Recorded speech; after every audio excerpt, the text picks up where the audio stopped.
Selanjutnya, sambutan Ketua Dewan Kehormatan BPP HIPMI kepada yang kami hormati, Bapak Bahlil Lahadalia. Kami persilakan.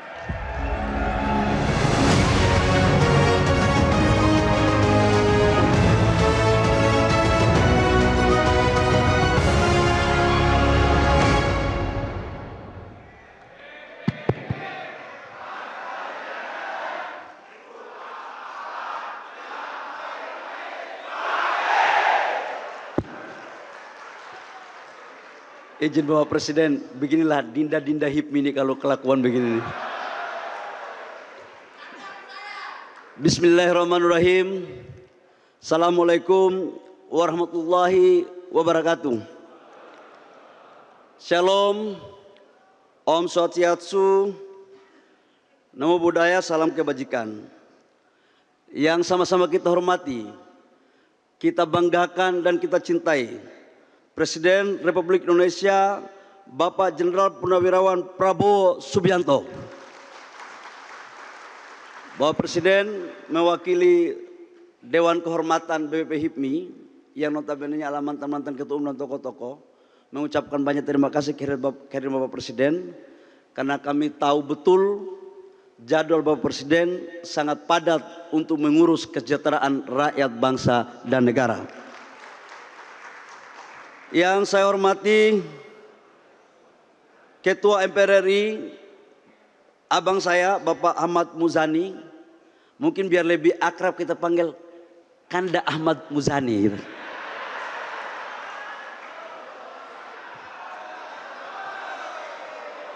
Tadi kita ada aspirasi Pak, katanya di HIPMI ini kan nama Kanda Dinda itu sebenarnya di HIPMI Pak, sama organisasi Cipayung yang lain.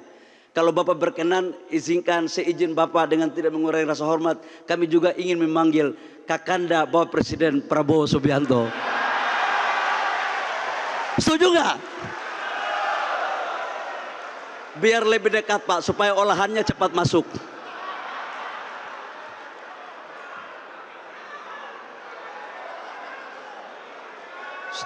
Serius. Ini lagi pidato ini. Yang kami hormati Ketua DPR RI, saudara saya, mantan Ketua Umum HIPMI Bengkulu. Kalau yang ini kadang-kadang Kanda, kadang-kadang Dinda. Udahlah, karena ini Ketua Dewan Kehormatan, Dinda Sultan Bakhtiar Najamuddin. Yang saya hormati anggota kabinet yang sempat hadir, nanti Bapak Presiden yang akan mengabsen. Tapi Pak, tadi di pesawat saya didoktrin oleh menteri yang bukan HIPMI tapi merasa HIPMI, yaitu Menteri Perumahan Rakyat Pak. Doktrinnya minta ampun Pak, menyampaikan kepada saya, Dinda, sekalipun Dinda Menteri SDM, tapi yang mengurus UMKM itu adalah bangun-bangun rumah katanya.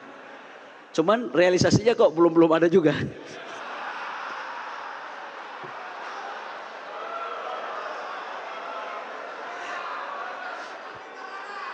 Lama-lama Pak Ara Pak akan saya kasih, tapi tergantung memilih calon ketua umum yang mana dulu. Tanda-tanda Pak Ara ini. Yang saya hormati Ketua Umum BPP HIPMI Adinda Akbar Buhari dengan seluruh pengurus yang ada, kita berikan aplaus. Ketua-ketua umum terdahulu sebelum saya, yang saya hormati Ayahanda Abang Latif. Ini Pak, kalau siang kita harus panggil Ayahanda, kalau malam sedikit agak Kakanda. Karena usia boleh 80, Bang Latif usia berapa? 86 tahun. Tapi kalau persoalan Dinda Kanda, kadang-kadang Dinda kalah daripada Kanda. Ini persoalan selera Pak, selera. Ini seleranya minta ampun Pak. Waduh. Coba Akbar berdiri sama Bang Latif. Akbar kelihatan lebih tua daripada Bang Latif. Ada ketua-ketua umum terdahulu juga. Ini mohon maaf Pak, ini karena bicara di HIPMI jadi pakai ala HIPMI aja. Ada Bang Cicip. Kanda Cicip. Ini Kanda Cicip juga 70 lebih, tapi saya lihat seleranya oke juga. Ini guru semua Pak. Gurunya dari pagi hari sampai subuh hari. Kemudian ada Pak Bambang Wiyogo. Ini. Kemudian ada Pak Erwin Aksa. Ini waktu dia jadi Pak Erwin Aksa jadi ketua umum BP HIPMI Pak, saya pengurusnya. Tapi saya disiksa juga Pak dari jabatan. Jadi setelah jadi ketua umum Papua, masuk di BPP HIPMI mulai dari pangkat terendah, departemen. Habis itu baru naik pangkat lagi kompartemen. Begitu ada ketua umum Okto yang saya hormati. Ini Okto, Raja Okto Hari, Sabta Okto Hari. Begitu Pak Okto jadi ketua umum Pak, baru saya punya pangkat dinaikkan menjadi ketua bidang infrastruktur. Begitu ketua umum Okto selesai, saya rebut kekuasaan jadi ketua umum. Karena kalau nunggu diberi terus Pak, lama kok, lama banget gitu loh. Ternyata kekuasaan ini nggak bisa nunggu, harus rebut. Itu. Jadi saya setelah Pak Okto baru saya jadi ketua umum. Caketum-caketum yang saya hormati, hatinya lagi naik turun ya. Ini lagi. Biasa kalau suaranya sudah nyaring Pak, itu berarti nggak ada DP lagi, udah lunas. Tapi kalau suaranya masih pelan, berarti masih ada yang belum clear itu kelihatannya. Ini Bapak Presiden, ini semua tiga-tiga ini adik-adik saya. Empat ini adalah pertama nomor 1 si Ray, ini bendahara umum HIPMI, kader petarung dari Papua Pak. Dia jadi bendahara umum dalam sejarah Indonesia. Yang jadi bendahara umum HIPMI cuma kau Ray. Tapi kau belum bisa melewati saya karena yang dari Papua saya yang ketua umum. Kemudian nomor 2 adinda saya yang diskusi terus sama saya, Adinda Jona. Ini ketua umum HIPMI Sumut Pak. Dari badannya udah oke lah kira-kira ya. Stylenya udah keliling katanya 30 provinsi lebih. Tapi aku lihat John, jalan kau udah paten juga John. Udah. Kemudian nomor 3 siapa? Afifuddin Kalla Pak. Ini mantan ketua umum HIPMI Jaya. Di saat saya jadi ketua umum HIPMI Pusat, dia ketua umum HIPMI Jaya. Kemudian tambah botak ya. Memang ekonomi lagi krisis jadi. Ekonomi boleh krisis tapi rambut jangan botak cepat, bahaya. Kemudian ada Anthony Leon. Ini Pak 15 tahun Pak ikut sama saya dan 3 kali pilpres dia pendukung sejati Bapak Pak Anthony Leon. Tapi main di sosmed terus. Hati-hati Pak Anthony, suara tidak ada di sosmed, suara ada di DPD.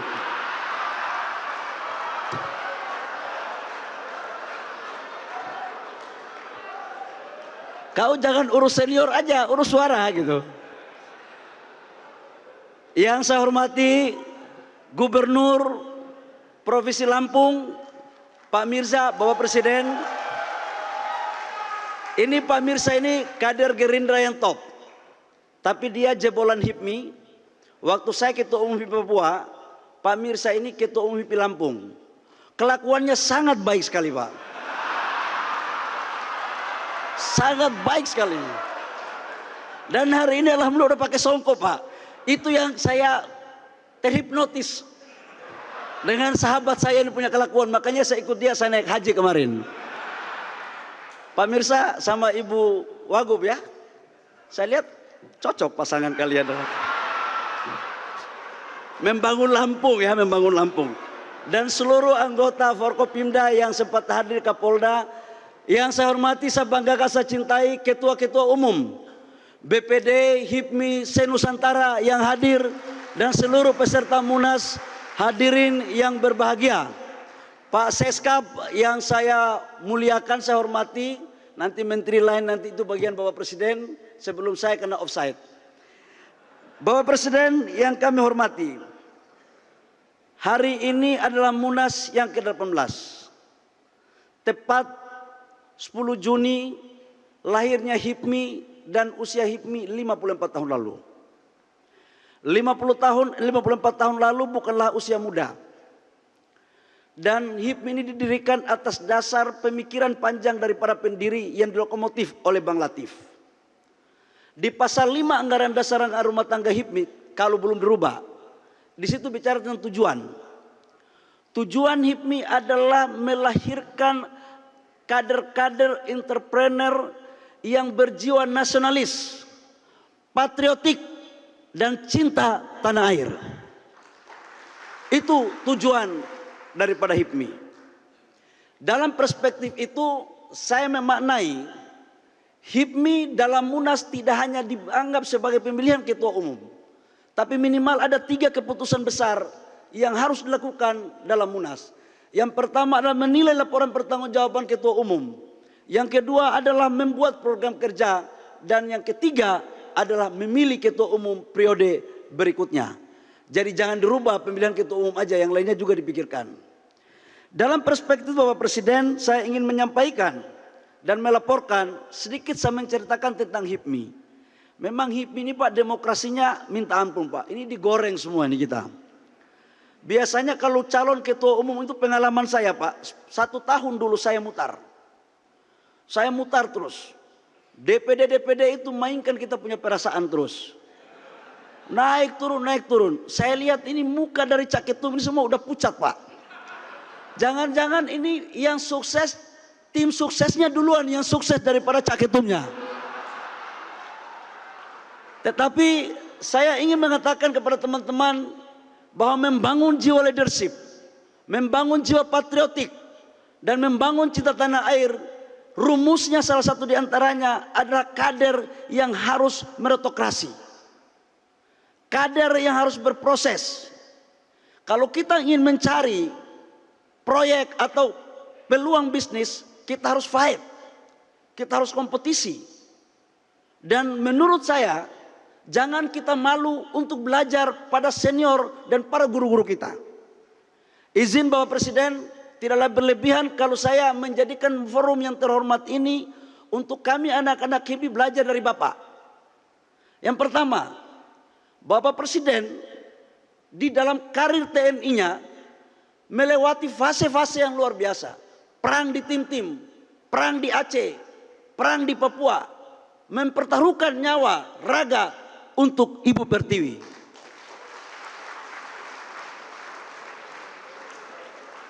Kemudian yang kedua, dalam konteks karir, pernah Pangkostrat, pernah Danjen Kopassus.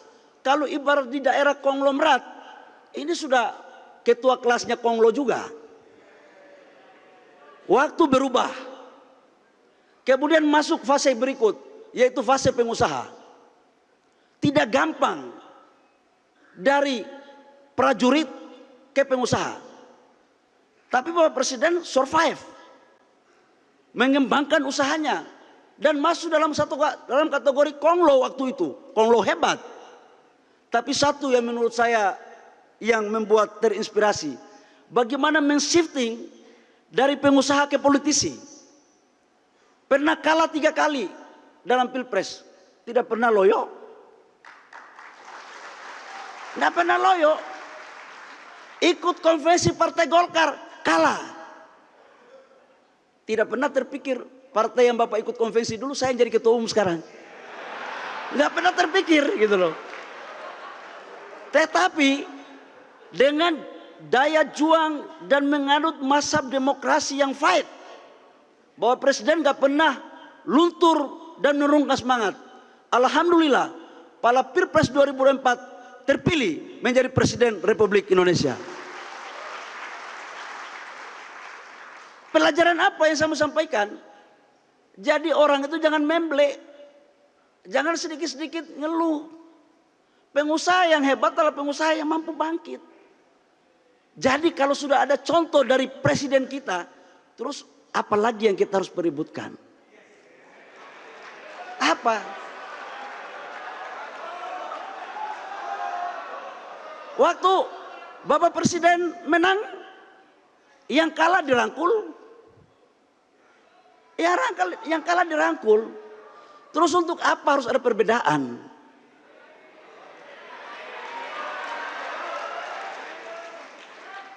Menurut saya HIPMI inilah daburnya pengkaderan. Tidak hanya pengkaderan dunia entrepreneurship, tapi juga pengkaderan dunia politik.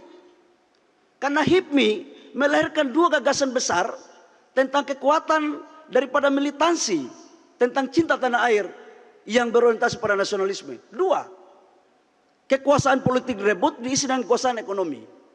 Nah, dalam konteks politik, hampir semua kader HIPMI itu bertaburan di hampir semua partai politik. Pak Surya Paloh ada di Nasdem. Itu Pak dulu waktu calon ketua umum HIPMI di Sumut kalah sama Pak Ponco. Ini Bang Cicip ini pelakunya ini. Nah, di HIPMI Pak, jujur saya katakan bahwa ketua-ketua umumnya udah multi partai. Dulu ketum Okto di PAN. Kemudian ketum Maming Pak PDIP. Kemarin ketum Akbar Golkar. Jadi kalau yang berikutnya yang lain ya nggak apa-apa juga, memang HIPMI begitu.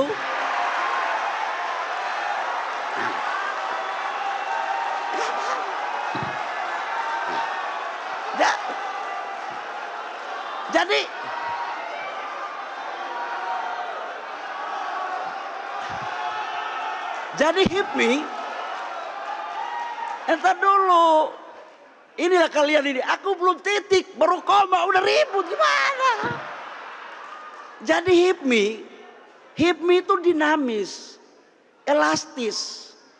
Tetapi bagi saya, yang notabene-nya adalah ketua umum partai Golkar, selama lambang HIPMI di bulatnya itu masih kuning, tidak pernah saya ragukan tentang militansi dan cinta kepada partai Golkar. Itu bagi saya. Ya kan? Jadi nggak perlu ada dikotomi. Politik itu harus dibawa dengan cair. Politik itu jangan baper. Perasaan itu, saya diskusi sama Bapak Presiden. Menurut saya Pak, perasaan itu hanya cocok diletakkan pada kata cinta. Hanya kata pada cinta. Cinta ibu. Cinta ibu pertiwi. Cinta rakyat. Cinta anak. Cinta istri. Sama cinta yang lain-lain. Itu. Jadi politik, bisnis biasa aja. Biasa aja. Namun untuk memperebutkan posisi di HIPMI butuh perjuangan, butuh kompetisi. Karena seorang jadi ketua umum HIPMI harus mempunyai leadership dan nyali di atas rata-rata.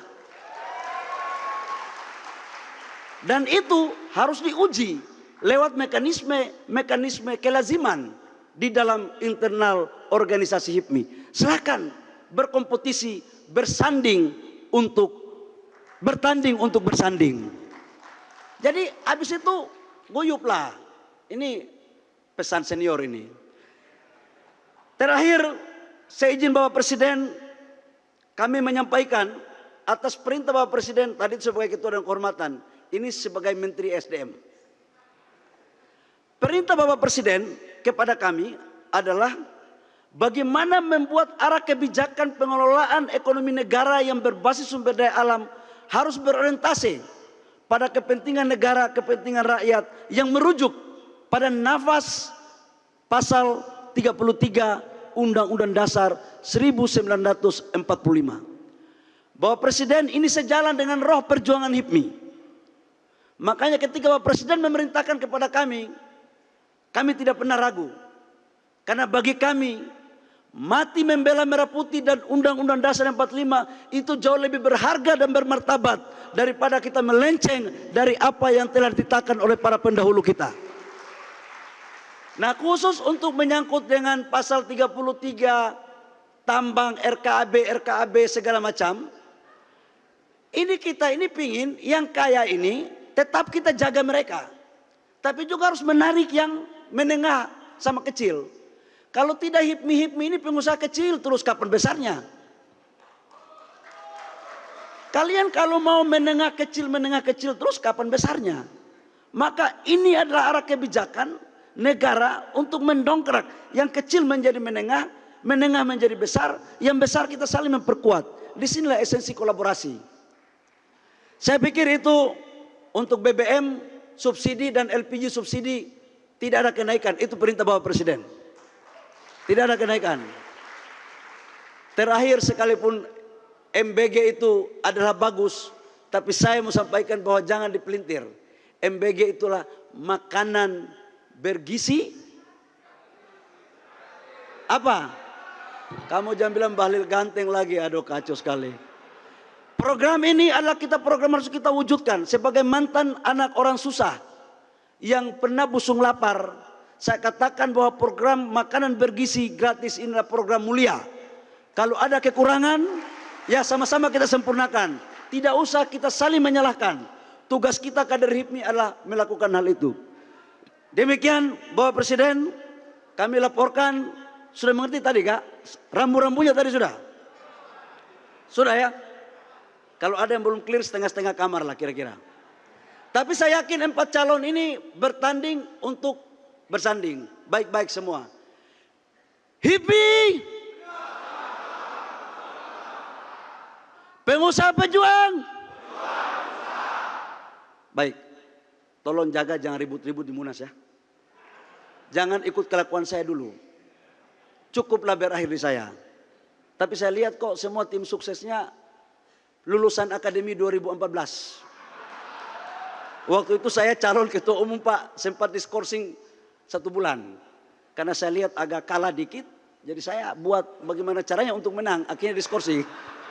Tapi saya tidak mau begitu lagi kalian. Selesaikan dalam ruangan ini baik-baik. Demikian, terima kasih, kurang lebihnya mohon maaf. Wabillahi taufiq wal hidayah. Wassalamualaikum warahmatullahi wabarakatuh. Shalom. Om Santi Santi Om. Namo Buddhaya. Salam kebajikan.